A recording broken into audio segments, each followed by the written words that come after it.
Located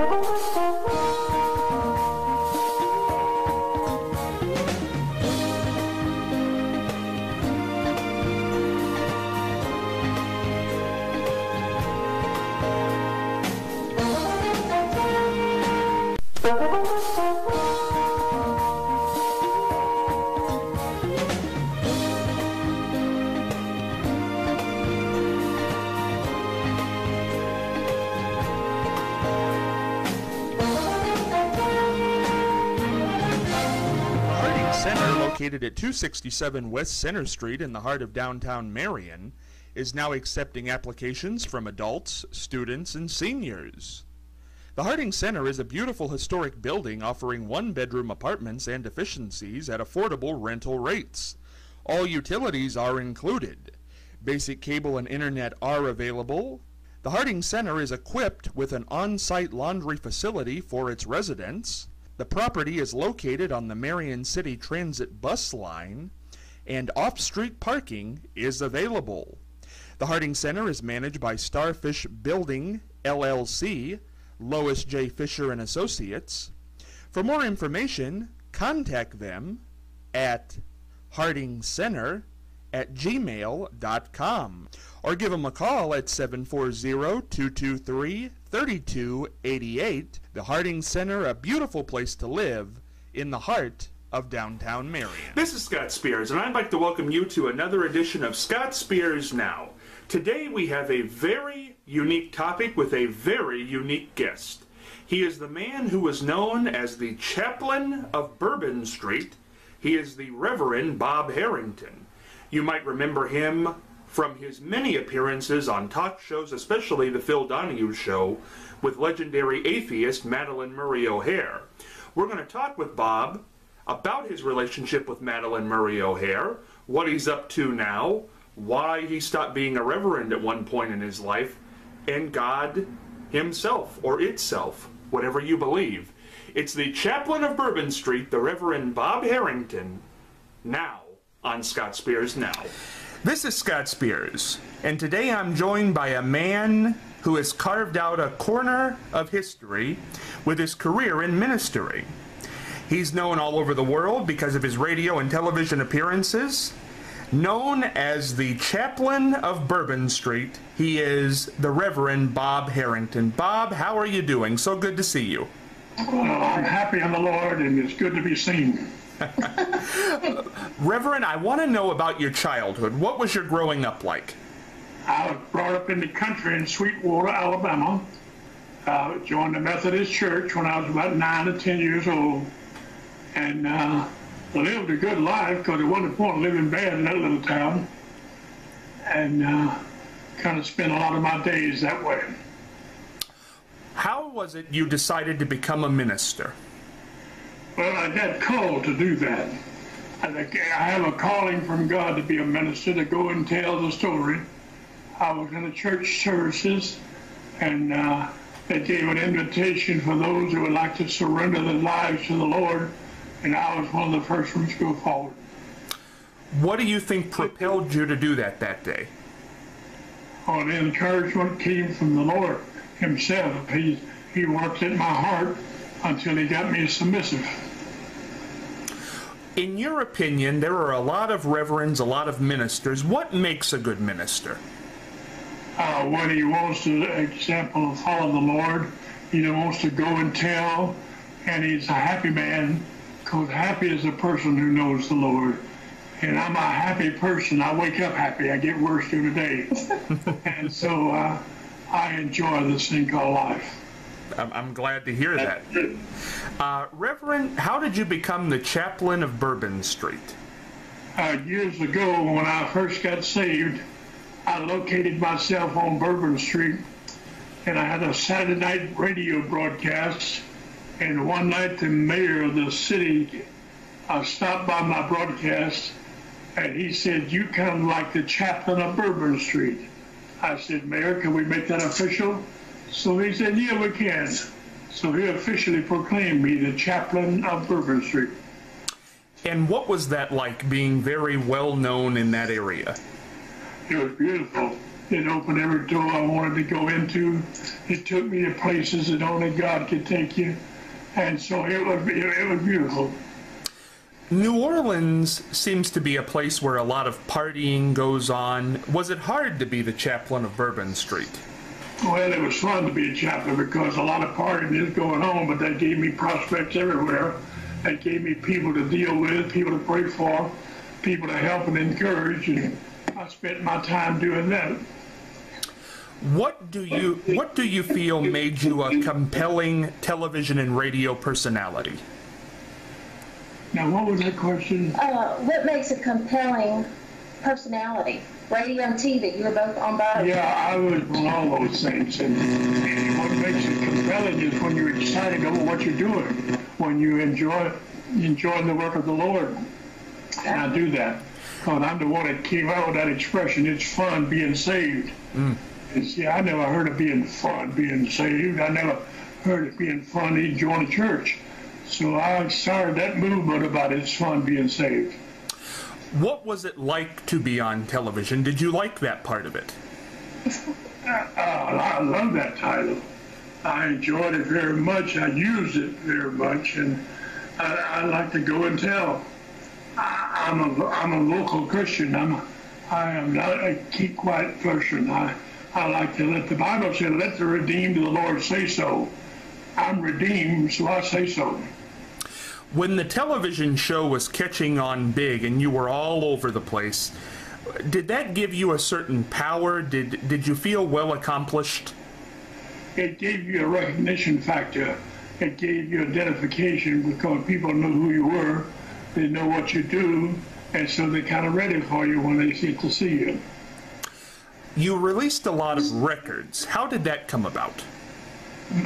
46 record albums is what I released and published, and 2 or 3 of them were gold records. And that means that sold a lot of them, and they went everywhere. And I just was known for that and other things. Tell me about the first record you made at the Salvation Army. Laughter, Truth, and Music. The first one? What about it? Tell them how it started. How that first one got started? You went to Salvation Army? Yep. Go ahead with your next question. Okay.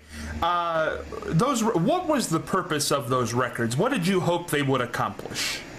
Oh, I hope they'd be a witness for the Lord, and also hope they'd make money for me to buy TV times and radio time and all that kind of stuff, because I didn't have anybody supporting me or underwriting me. I had to do it myself. What do you feel of all the people who have followed you and became preachers, reverends on television? I think it's fine, because if they're doing good, God will bless them. And I don't mind being followed. I don't mind being an example for those people, because I strictly believe in going and telling. It's very interesting. One of your big television appearances, we talked about it before we went on the air today, was with Madeline Murray O'Hare, the famed atheist, on the Phil Donahue Show. How did your relationship start with Madeline? Well, it did because I showed an interest in her about wanting to be with her, wanted to see her, and she liked me. She enjoyed being with me, and she knew that I had fun being saved, even though she didn't go for the being saved part. At least she was with me on these shows. Did you like debating her? Oh, I enjoyed it. I enjoyed any kind of recognition factor. Anything you get me before the public, I enjoyed. And she was a good public getter. She could help you get on a lot of things. Would you call her a friend? Did I what? Call her a friend. Oh, yeah. Yeah, she liked me. She enjoyed me, and I liked her, and I enjoyed her. I'm just sorry she's so lost. Was it hard to be friends with an atheist, being very well known as a preacher? Well, no, it wasn't hard to me, because I was friend with the sinners. I had a compassion for people who live wrong and went through them. Now, at one point, I believe her son wrote about this, you went on the road with Madeline. Did you like doing those tours? Yeah, I did. I helped arrange them. I helped plan them. And I'd pick the city and I'd pick the auditorium and I'd tell her what time to be there, and she was there. So she became really a good friend with you. Oh yeah, totally friendly. She enjoyed me. She had fun being with me, and she liked the fact that, well, so what you believe in, I'm a non-believer. At least we can get along together. In your opinion, who won those debates? I did. And why do you, I thought you might say that, and why do you feel you won those debates?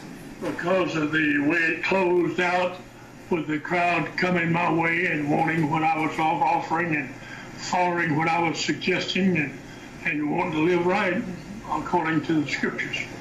Oh, I know there is. I tell you, I wouldn't be on here locking horns with Madeline Murray O'Hare if I didn't know the Holy Spirit wasn't in me.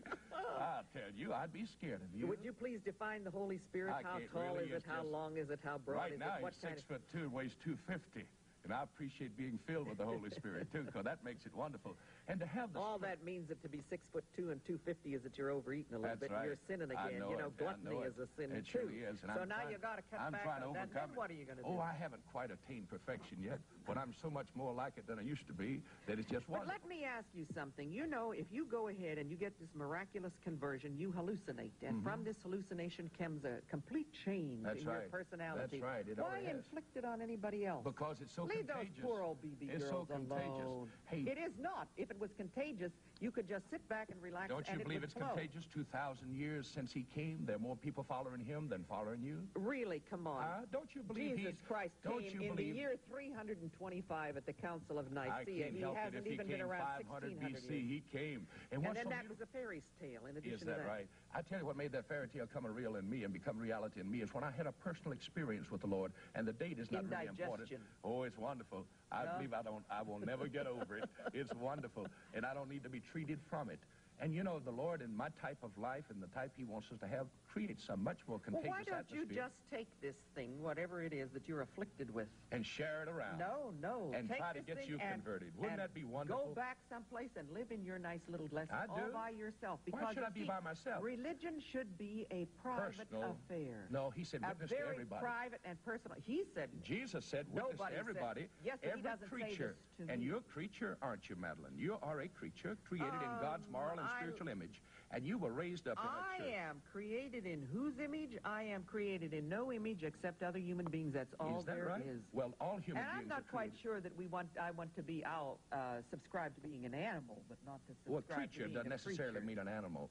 It means a creature, that representation of the life that God gave us. See? God didn't give us any life. Now you know that your father gave you your life. Well, thank God for that. I'm glad he had a part in it. No, not thank God for that. Thank the fact that your Madeline mother... Bart, No, thank the fact that your mother and father had a good time one night. Surely this is what I thank for. I hope that I was conceived in an act of love and not an act of drudgery. Do you have a good time like that, Madeline? Huh?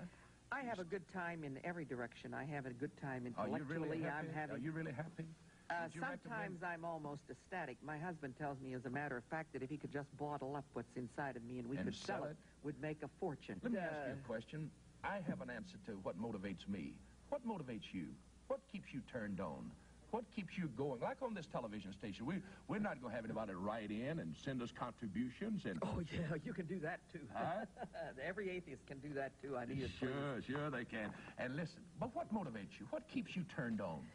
The same thing that keeps every other human being turned on. The same thing that keeps a cow turned on, that wants to continue to live and wants to have the fullest, richest kind of life they can. The same thing that keeps a frog turned on. The same thing that keeps a rose bush turned on. Just absolute nature and nothing else. It has no divine intervention, no nada. Nada. There's nothing there. How did you get like you are? That's very simple. I read. Read what? The Bible. And from that you got Boy, what a bunch of hogwash that is. Yours didn't take, did it? No, it sure didn't. You got vaccinated, huh? When it came to vaccination there, I'll tell you, there was nothing for me because you can't believe those absurdities. I can. It's much easier to believe them than it is not to believe them. The results are greater. That's not true. That's not yes, it is. Because what you do then is lock yourself away from reality and go off on a great big old binge someplace. All that you are is you're just high on this kind of stuff, and sooner or later you'll come back down to earth. 12 years now. How long has yours been going?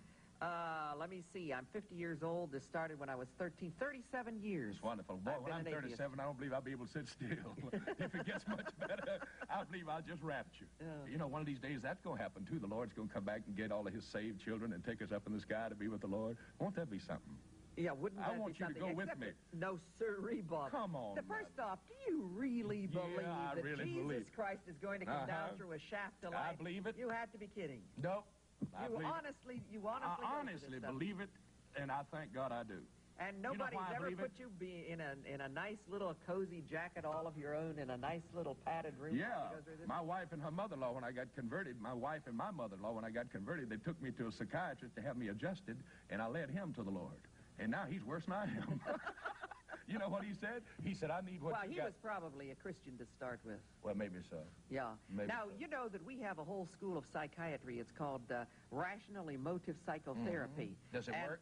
Well, as soon as the person comes into a psychiatrist, the very first thing that they say is, are you religious? And if they are, they say, lay down on this couch, fella. You're going to lose that hang-up. And then it works from there on in. Have you ever met anybody cured or delivered through that type of treatment? Sure. Well, you know, the thing that we deliver you of and the thing that we help you with. You going to deliver me? I think that I can deliver you. I'm starting to feel a little bit of it tonight. All right, go ahead. First off, you know, you are taking everything in your life and delivering it outside of yourself for somebody else to make judgments on.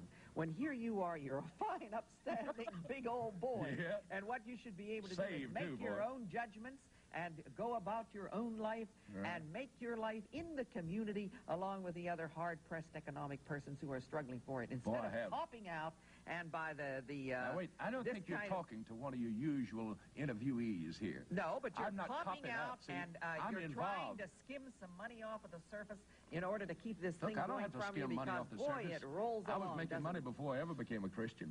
I've known how to do that all my life. I didn't have to get a kick to get kicked back. You were born as a Christian, though. No, the only thing that you're talking about is that you have a greater intensity. Oh, nobody. I was born as a sinner. Do you believe you're a sinner? No, of course not. I don't believe that anybody's born as a sinner. I think that people are just born, period. And they also are born without religion. You know, religion has to be programmed into them like you program it into a machine. I wouldn't believe in sin either. If I was you, I wouldn't believe the Bible either. If I was you, I wouldn't believe in heaven. Now, Bob, you had one of the greatest ministries. You were the chaplain of Bourbon Street. You were touring with Madeline Murray, getting a lot of exposure, and then it all stopped. What happened? Well, I just kind of slowed down. I got old enough to slow down, and I pretty well covered the tracks of where I wanted to go. I went everywhere I could, and I was not ashamed of the gospel because it is the power of God unto salvation. So I just kept going until my going got tired. Now, there was a point after those debates with Madeline Murray where you did leave the church. Is that correct? Well, I don't know what you mean by leaving the church. I've always been church involved. I've always been church centered and had my eyes on the things of the church. I guess stop being a reverend. You left that title. What? Being what? A reverend. Oh, I didn't mind that at all because that got me into places that you couldn't normally get into. Being a reverend, being an ordained man of God, being a called man of God, I loved all that. Now, I was reading a testimony that you had given on your website where you say at one point you had stopped being a reverend and that money had entered into your life. Well, there was a time when I got a little slow at being a reverend and I wasn't quite as involved as I should have been, but I kept going and telling as long as I could. Why do you think that crept into your life? What do you feel crept in that kind of stopped your work there for a while? Well, I kind of stopped it for a while because I had no interest in it. I had no open doors. I had no places to go. I had no auditorium to meet in. So I kind of slowed down a little bit. Now, at one point, I read, and I'm not sure if this is true or not, but you were in a hotel room and you were actually contemplating suicide at one point. Is that true? Well, I got kind of depressed at one time and gave some thoughts to checking out, and but I didn't go that far. But I did have thoughts along that line because I got myself out of step with God, and I wasn't bold like I should have been, and I wasn't happy like I should have been. But I got it all back. What do you think got it back for you? Huh? What do you think got it back for you? I think what got it back was I was lonesome for the Lord. I was lonesome for the things of God. I wanted to get back into the action. I wanted to get back where things were happening. At one point, being the chaplain of Bourbon Street, being on the Phil Donahue show, probably the most popular talk show of the time, having an album go gold, do you miss the attention today, Bob? Do you miss being out there doing all that? Yeah, I do, because I was a go-getter, and I enjoyed going and getting. And I just got away from that, slowed down a little bit, and just not as many places to go as it used to be. Are you still asked to go do things? Am I still what? Asked. Active? Asked. Are you still asked to go places? Yes. Yes, I am asked to go places, not as many as I used to be, because people don't know I'm reachable, they don't know I'm touchable, they don't know they could get me just by a phone call, and so I just kind of respond to the ones I hear from. What is life like today? It's fun. Life to me is fun. I have fun being saved. I have fun witnessing. I have fun talking to people about the Lord. I'm having fun with you on this interview. Well, I appreciate that. It's great fun to talk with you. As I was looking at that video last night, you had an exuberance that a lot of preachers do not have. You were definitely happy to be there. Yep. It's fun being saved. That's one of my main messages. It's fun being saved. Happy is the person who knows the Lord. And I have a contagion of happiness. And I love to let people see the Lord in me, feel the Lord in me, and know the Lord's in me. What, Bob, do you have any regrets in life? The only regret I have is I didn't get saved sooner. And I didn't start serving the Lord sooner. I just started everything a little bit earlier if I had a rerun. Is there anything you still want to do that you have not done? No, because I've done just about everything I want to do. I've done the things I wanted to do. I've been the things I wanted to be. So I'll just keep on doing what I'm doing until the time comes. Bob, I want to talk with you a little bit now about the questions that I think a lot of people have when it comes to religion. A lot of people feel they can't believe in Jesus and God because there's no proof. How do you convince those people that there is proof? They can't see it, smell it, touch it. Well, they can see it and feel it and touch it in me. I'm the voice of the Lord. I'm the witness of the Lord. And that's how he spreads his reputation. It's through people who believe in him. And I believe in him with all my heart. I'm non-apologetic as a Christian. And I like to let people know on Sundays I'm in church. Wednesday nights I'm in church. When it's open, I'm there. Do people recognize you when you go to church? Yeah, I'm sure they do in the area I go. And the other areas they would too. If they knew I was coming, they'd greet me. Yeah. Where do we go when we die? There are a lot of theories on this, Bob. I know heaven. But what happens? Do we see our loved ones? Are there just souls? How do we recognize people? What is this? What will heaven be like? What? What will heaven be like? Oh, I don't know. It just beats what we got here. And heaven and streets of gold and gates of pearl and all those kind of highlight things. Just to be in the presence of the Lord will be in heaven to me. How do we know it's there? How do we know what? How do we know it's there?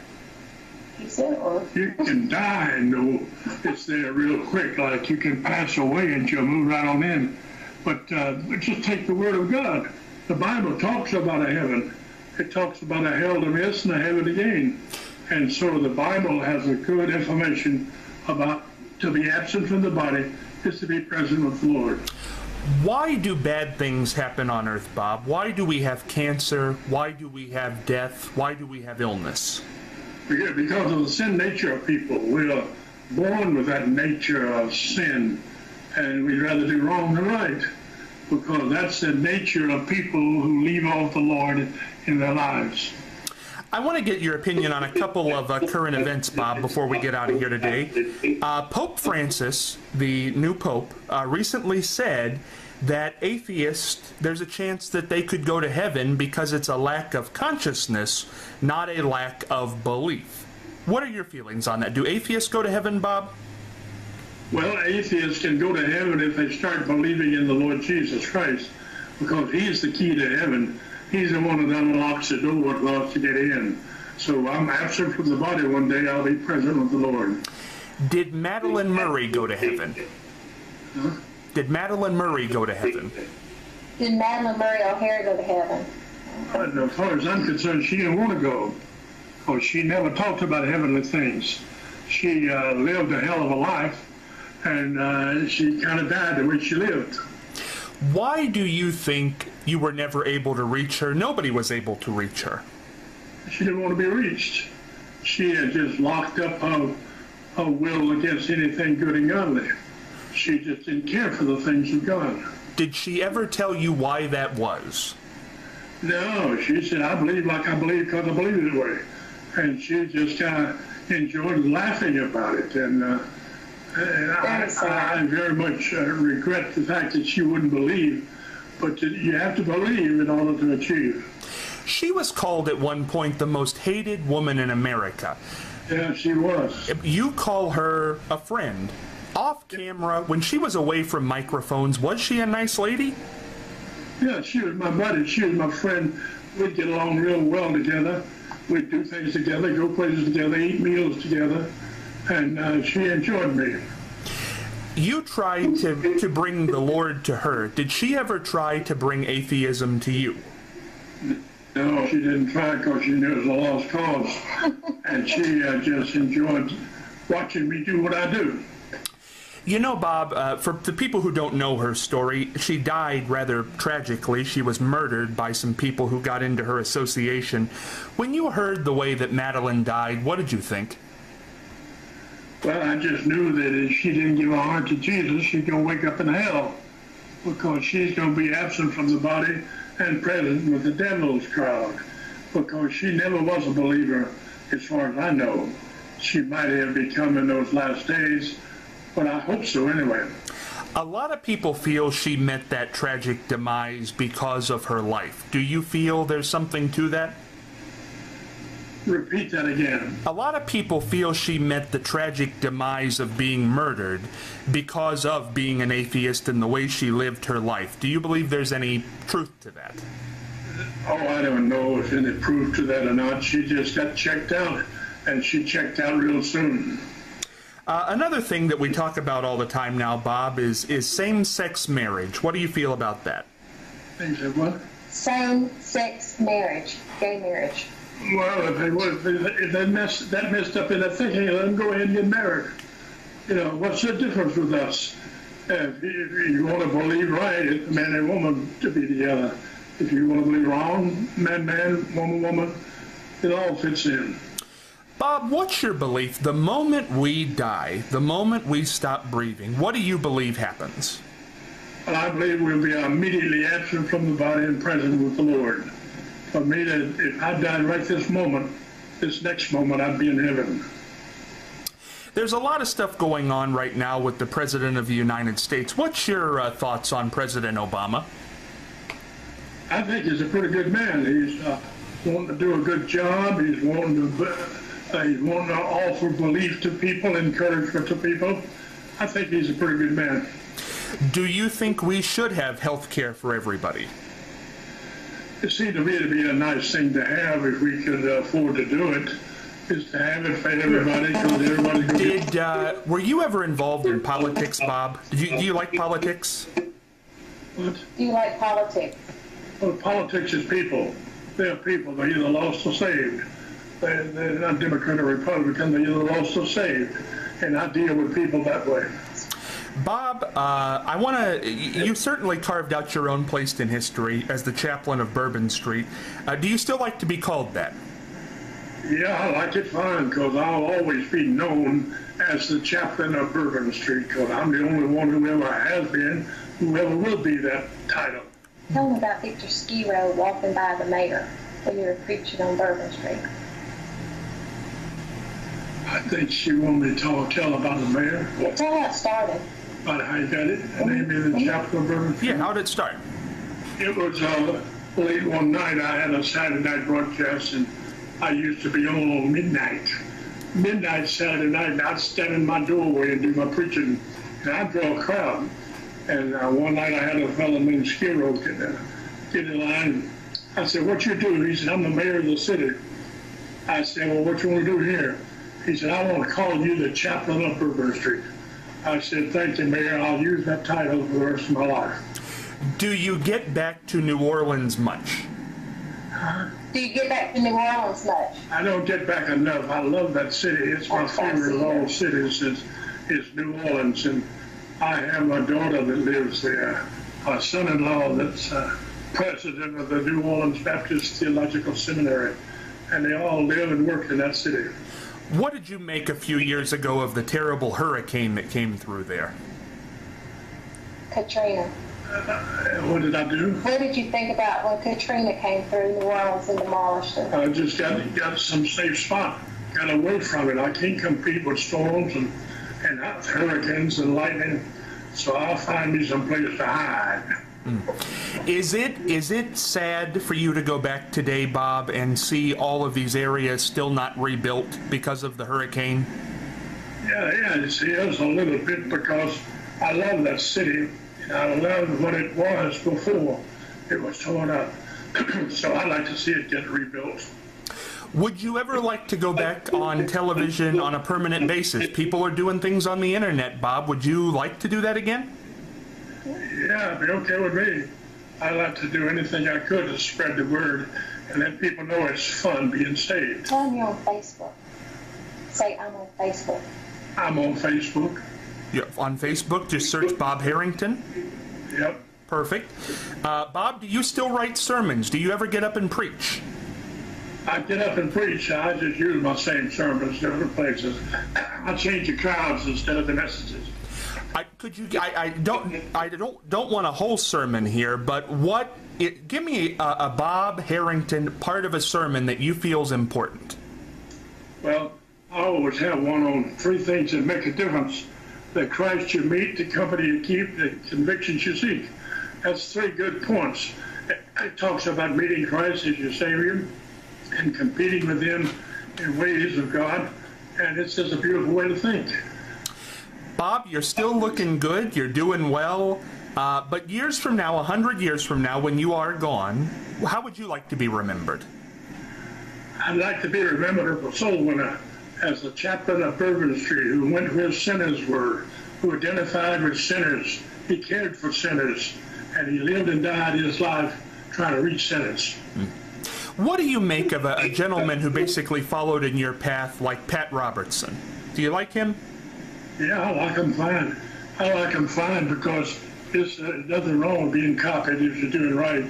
There's nothing wrong with having people mimic you if they do it right. And so I like to go and tell. Well, Bob, I tell you, it's been a pleasure to have you on today, and I hope you do come back in the future, because I still think you have a lot to contribute. You're looking good, you're sounding good, and this has been a lot of fun for me. Thank you so much for coming on. And thank you very much for having me. It's always fun to let people know it's fun being saved. Did you have a special way that you signed off your broadcasts? That was the way right there. I always let people know at the end of my broadcast that, remember, it's fun being saved. That's a good way to end this broadcast. Thank you, Bob. We certainly enjoyed our time with the chaplain of Bourbon Street, Reverend Bob Harrington. We can see that he's still doing well at this time in his life. And what an interesting conversation regarding he and his relationship with the legendary atheist Madalyn Murray O'Hair, once known as the most hated woman in America. What a fun time this has been. We're going to get out of here until next time, but remember, this is Scott Spears saying goodbye and heading for the dugout.